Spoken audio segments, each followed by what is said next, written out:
the hottest thing on the scene and one of the most accomplished chefs in town, but I'm not gonna tell you about it.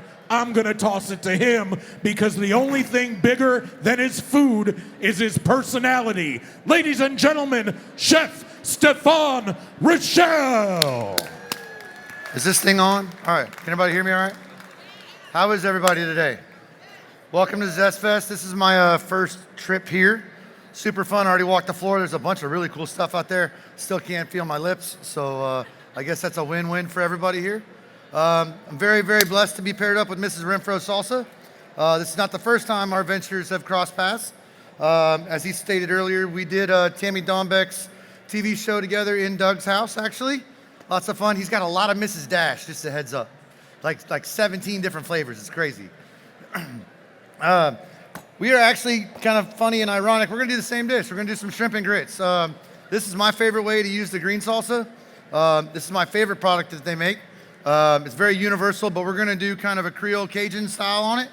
We're gonna do some quick grits, some shrimp, some Spanish chorizo, and I'm gonna show you kind of how to walk through with zero waste on your dinner.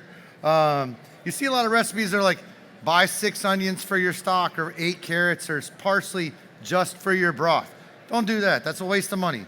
Use all your scraps, you're just gonna throw it away after you drain it anyways.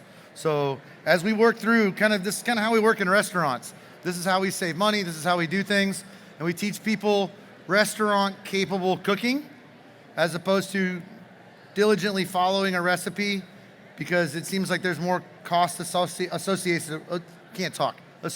with that. So first thing we're gonna do today, we're gonna get our broth started for our sauce for the shrimp. So we have fennel, red onion, tomatoes. We've used all of our green onions, the tops, the greens, for garnish for the dish. So please don't throw away your stems. We're gonna throw those right in our broth. They have lots of flavor, all of that. We're also gonna add the red onion. That's gonna add a little bit more robustness to it. Some fresh vine-ripened tomato.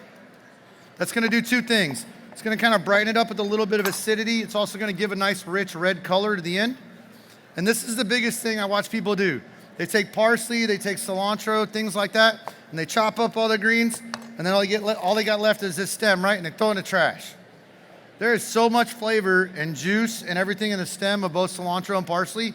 You should not ever, ever, ever throw this away. I'd rather use the stems of cilantro in my pico de gallo than I would the leaves, just because of the amount of flavor in it. So we're gonna take the stems of the parsley because we're gonna use all of the greens that we've chopped up to add to our grits later. So the stems are gonna go right in our broth. We put that in, Bob's your uncle. Fennel, same thing. We're just gonna rough chop it. How many people here know about fennel? They know what it tastes like?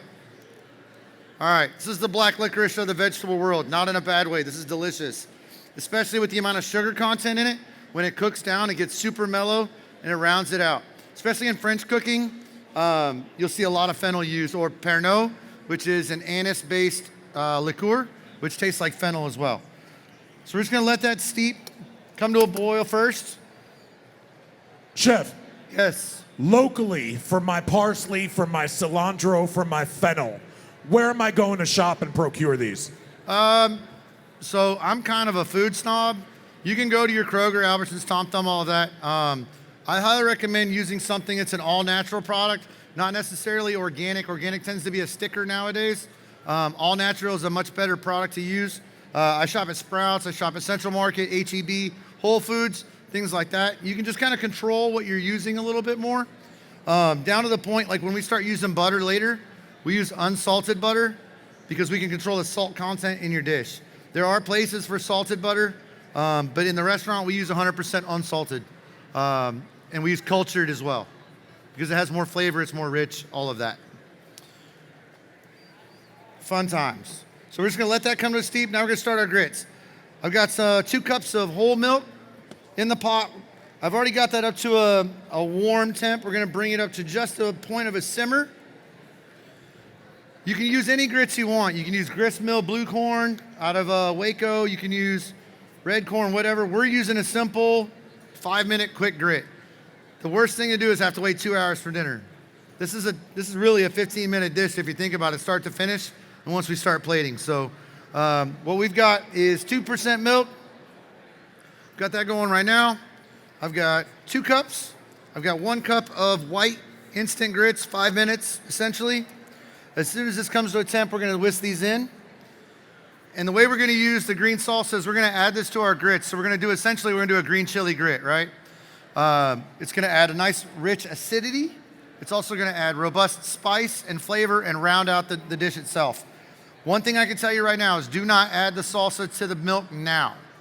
There's enough acidity from the tomatillo and all that stuff that's in there in the jalapeno that it's gonna break your milk. So as we cook the grits, we'll add the salsa in later, and that'll take care of that. You see we've got a lot of stuff. I've got garlic. The spice we're gonna use on the shrimp today is what we use in a restaurant. It's called an everything spice. It's kind of our version of a blackening, but we add tomato powder to it. If you go to Pendery's down on, 8th Avenue, just south of Magnolia, I'm not allowed in there without a chaperone because I will literally spend like $400 because it's like every spice and seasoning you can think of. But they have tomato powder, tomato bouillon. You name it, they've got it. They've got some great stuff. So we get tomato powder, we add that. What it does, adds that umami, that fifth flavor, that richness, robust, kind of rounds everything out. So it's onion powder, garlic powder, smoked paprika, dry mustard, oregano, salt, white pepper, black pepper, and then the tomato powder. And a little bit of cayenne just for some heat because I like spice. Obviously here at ZestFest, that's the way it should be, right? So what we're gonna do is we're gonna take a little bit of that everything spice. We got some 25, 30 shrimp right now. You can use whatever size you want. You can go as big as you want, whichever. These seem to work really well for shrimp and grits because they don't overcook as fast. The bigger shrimp will get real rubbery, tend to get a little different texture to them. So we're gonna get this, and basically what we're doing is putting a dry cure on the shrimp. We want it to almost marinate with the dry flavor. We'll let that go for right now. One thing I can tell you for this dish, it is imperative that you have a really good cast iron skillet. Raid grandma's cabinet, raid your parents' cabinet. That's what I used to do when I was in college. And like, we called it shopping at mom's. My mom still gets mad. She's like, she comes over to the house and she's like, that's my skillet. I was like, well, possession's 9/10 of the law in Texas, Mom. So it's actually my skillet now. But this is literally like $16 for a Lodge cast iron saute pan. All right, our milk's coming up to temp. So what we're gonna do now is we're gonna go ahead and just whisk in our grits. And one thing I can tell you right now from the fact that I've been doing prep for all the samples, 5-minute grits are not 5-minute grits, they're really like 12-minute grits. So just a heads up. This is one of those dishes you can't really walk away from. It will stick to the bottom of the pan and it will scorch on you. So be very mindful of what you're doing. And there's a reason I'm the one that cooks in my house. My wife cooks everything on like, I don't know, 14. So it's like, she calls the smoke alarm the timer. So it's like, I'm like, baby, what are you doing? I walk in the house, I'm like, what did you burn? She's like, burn, I cooked dinner. My daughter's like, Mommy burned the toast. I was like, oh, awesome, fantastic. She's like, Daddy, I'm hungry. I'm like, all right, Bryn, I got you, no worries. It's my 4-year-old at the restaurant. We call her the hospitality director because she goes table to table and talks to everybody. She's really like a 12-year-old at this point. It's crazy. So we talked about the restaurant. I know he said earlier, I've been around the block in Fort Worth and Dallas and Texas in general working for restaurants. I cut my teeth with the Pappas Group. I worked there for about 11 years. Papacitos, Papados. I was at the steakhouse for 3 years in Dallas. From there, I moved on and went and opened, where did I go from that? Brackets inside the Hotel Palomar of 75 in Mockingbird. I was there for 2 years. And from there, I got recruited out to open the Max's Wine Dive in Fort Worth. Very blessed. That's kind of where my career blossomed. I won Top Chef Fort Worth 2015. And then I became their corporate executive chef for 2 years after that. So throughout the state, Denver, Chicago, all of that. From there, I took a brief stint in Uptown Dallas at Sisu Uptown Resort for 2 years. And then I've kind of bounced around Texas Blue and Keller trying to get my own restaurant off the ground. And I've been very blessed to have a partnership with Kyle Bryson and Wallace Owens, my 2 business partners with Trident Restaurant Group. We opened Wishbone in Flint January 2020. a perfect 61 days before the pandemic lockdown. That was awesome. Let me tell you how much that was fun. But we were very blessed by Fort Worth. They supported us very well. We had a great 61 days, and we were able to come out of the pandemic in the black. We've opened one other restaurant since then. We have 4 more on the books to open before the end of next year.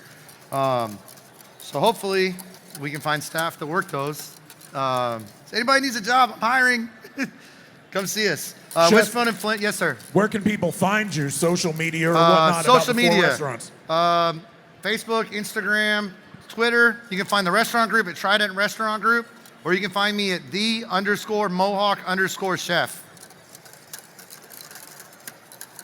All the fun stuff. See if we can get this thing up a little hotter.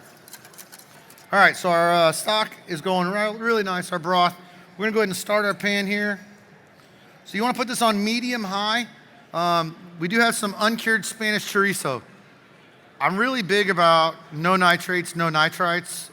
That's how I eat, it's how we cook in the restaurant. So uncured bacon, uncured sausage, uncured chorizos and things like that.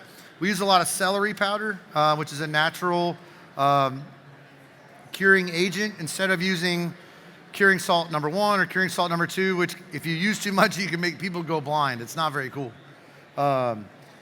It's very much about being aware of what you're using and the quotients that you use them in. Wishbone in Flint is located at 334 Bryan Avenue, 2 blocks south of Vickery, South Main, just south of downtown Fort Worth. The really cool spot about that is it's 60 seats, no walk-in, no freezer. We do everything fresh every day. Comes in every morning, we break it down, put it on a line. If we run out, we run out. It's not like we can just whip it out of the freezer and frost it out. We have no chef mic, no microwave, none of that stuff. But the really cool kicker of that is we have a thing called the Amber Room in the back. We have our little speakeasy. You can enter through the restaurant through a secret door, or you can come in off of Bryan Avenue. We have a 10-foot Irish castle door with no sign.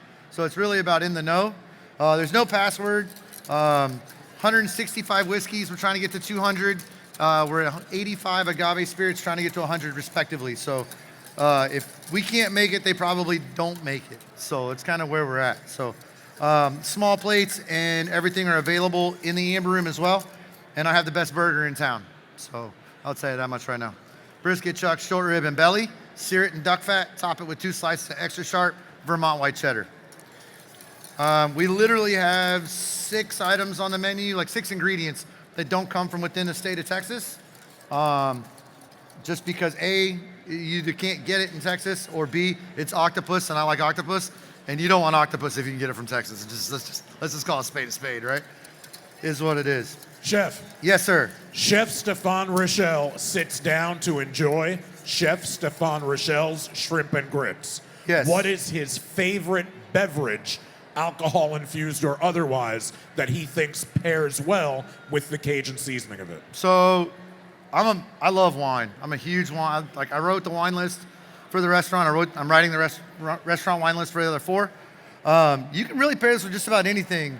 A nice amber beer works really, really well. Like if you go with Abita, Mardi Gras Bock would be a really obviously appropriate beer to pair with.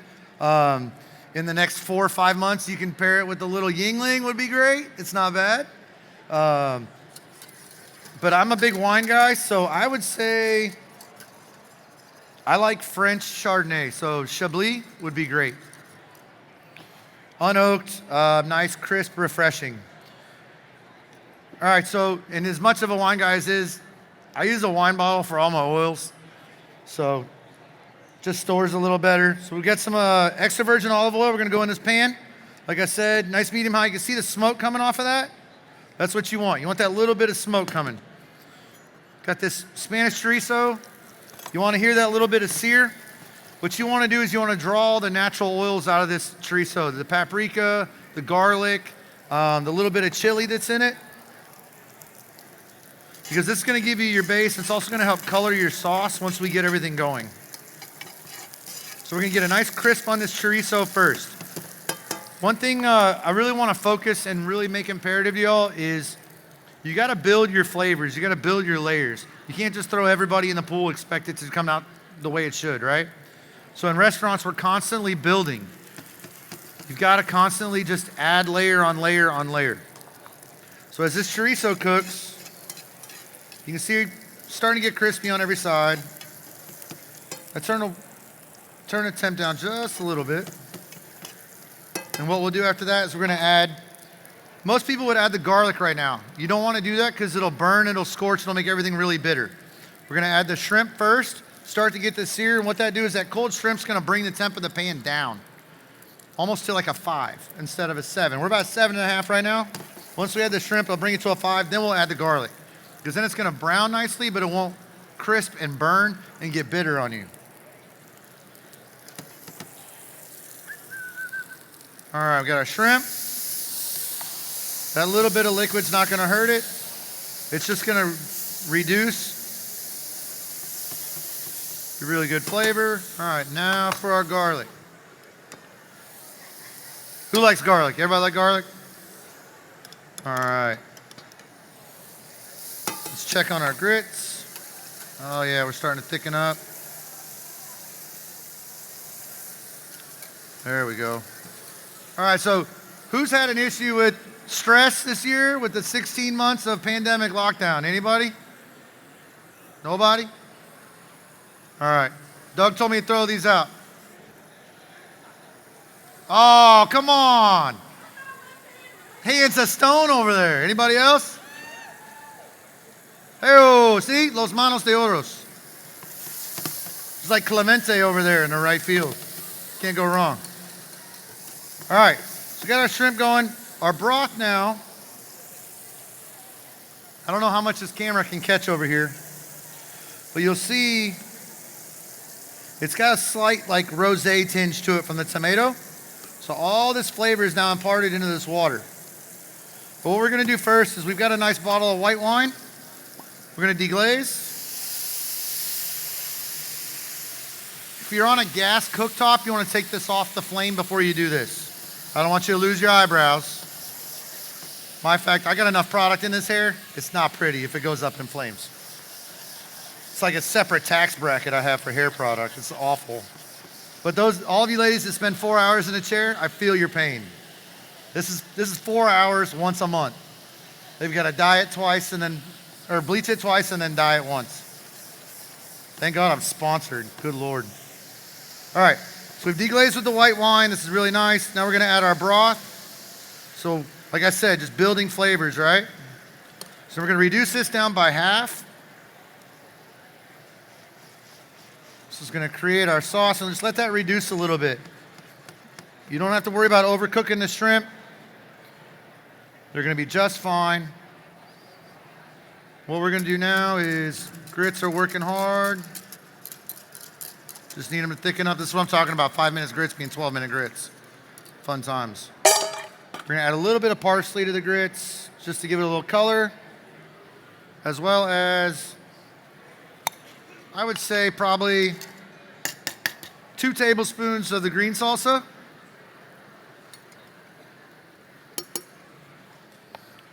I can drink that stuff, it's so good. Like I was telling Doug, I was like, I literally have 2 jars of that in the fridge at all times. It's my favorite. My wife's favorite is the peach salsa is so good. She puts it over like cream cheese. Like, oh. It's like a staple at every holiday function we have. And everybody's like, what is this? It's so good. It's like, it's Miss Renfro's. Absolutely. All right. You see how the grits are starting to thicken up now? Looking good. Our sauce is starting to thicken on our shrimp. We're going to turn the temp off on our broth. So you can do this multitude of ways. You can do this on a big beveled lipped platter. You can do it family style for everybody. If you're doing a buffet style for a holiday function, things like that. We're going to do kind of the $47 shrimp and grits plate today is what we're going to do. So. Chef, I got a question for you. Yes, sir. So you talk about 47, and honestly, I can smell it from here, and honestly, I've been watching you make it, and it looks so good. But at the end of the day, the conundrum for me is I love hot sauce. And I love a good Louisiana-style hot sauce. My question for you is, the way you've made this shrimp and grits, if I'm a hot sauce lover, does it lend itself, and should I feel free to put a little bit of hot sauce on it, or have you made it in such a way where it doesn't need it? I wouldn't want to. Are you eating it? Yeah. Put whatever the hell you want to put on it, dude. Awesome. That's how I look at it. I'm a crystals guy myself. So, I mean, my business partner, it's hard to go out to eat with him because like his eggs are orange with the amount of Tabasco he puts on everything. I'm like, how do you even taste that? But hey, at the end of the day, it's whatever you choose, right? It's your preference. If you want to eat it the way you eat it. That's just how it is. All right, grits are done. See, they've already starting to thicken up. They look really nice. Let's give them a taste. Make sure we got some flavor on them.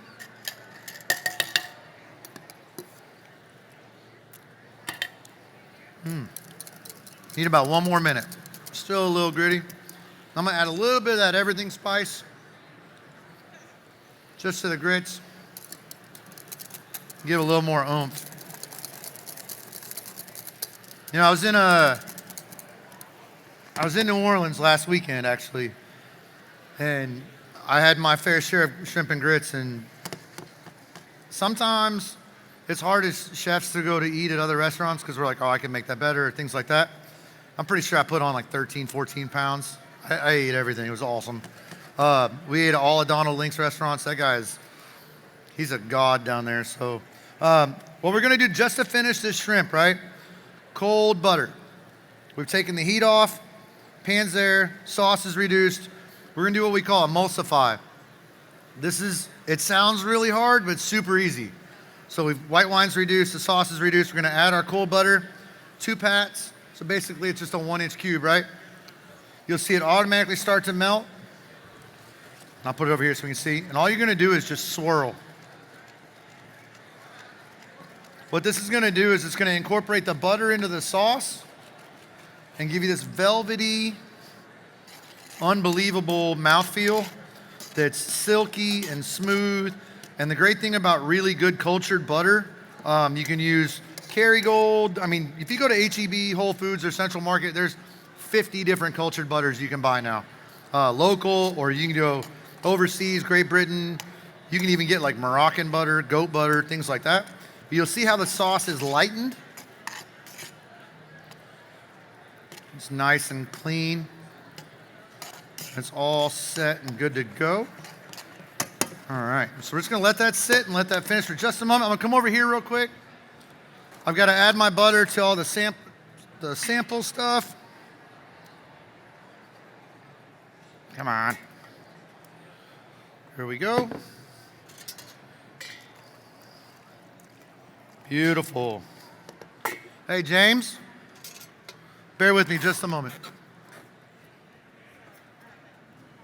Hey, James, can you come grab something for me?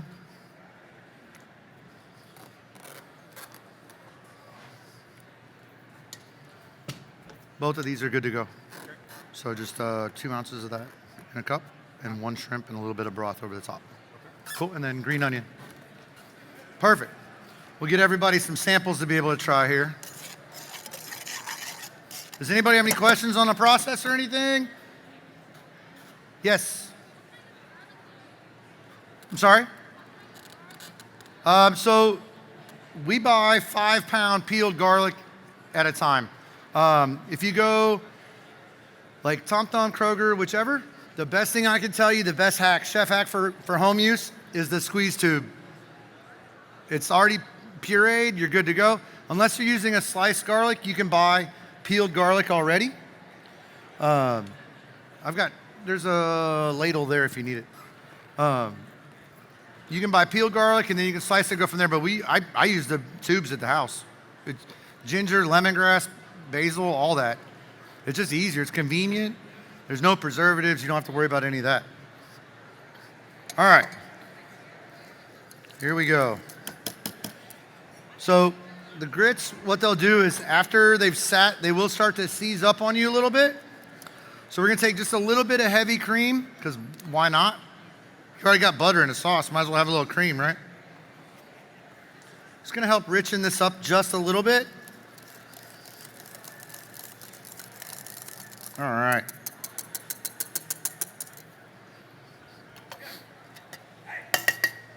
Here we go. So grits go right in the middle of the bowl.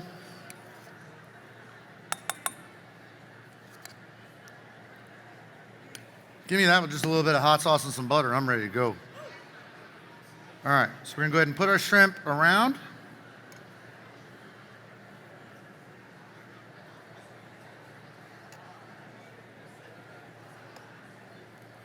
And don't forget about that chorizo. That stuff is gold. I mean, if you want to go fully Cajun, you can go like linguiça, all of that stuff, but you really want that broth, that butter, that rich sauce. And then just a little bit of green onion top right on top. And as chefs, you always eat with your eyes first, right? So pretty dishes. Shrimp and grits, baby. Mrs. Renfro's salsa. Thank y'all so much. Thank you to Mrs. Renfro's.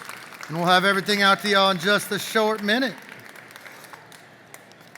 Awesome sauce. Am I fast? I'm way fast. That always goes so faster than everything else, right?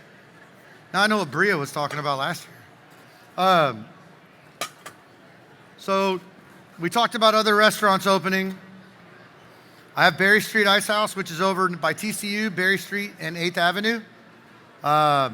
Cold beer, burgers, sandwiches, cheese fries, things like that. Kind of is what it is, live music on the weekends. We're opening Parker County Ice House out in Aledo. That'll open in the middle of July. We already have some large music acts booked. Pat Green, William Clark Green. I think we're real close to closing in Diamond Rio. We have Trey Mowgli, which is our Italian fine dining family concept. So if you've ever been to Carmine's in Chicago or Vegas or New York, or New York, family style Italian, there's nothing like that here. That'll open in late September. And then spring of 22 will be Cast and Hook. That's our seafood kitchen and raw bar. I know a lot of places do oysters. This is full raw bar. Pacific Coast, Gulf Coast, Atlantic Coast. So Dungeness crab, razor clams, scallops, bay scallops, all the above. So fun times. So we do have some samples of the shrimp and grits coming if you'd like to hang out. Or not. I'm sorry? Oh, I have, yes, absolutely. We're there probably 3 times a year. So like you hit Finn's, you gotta hit Revolution, a couple places that are just mainstays. And we always end up at Lucy's Retired Surfer Bar at some point. Lots of Jägermeister.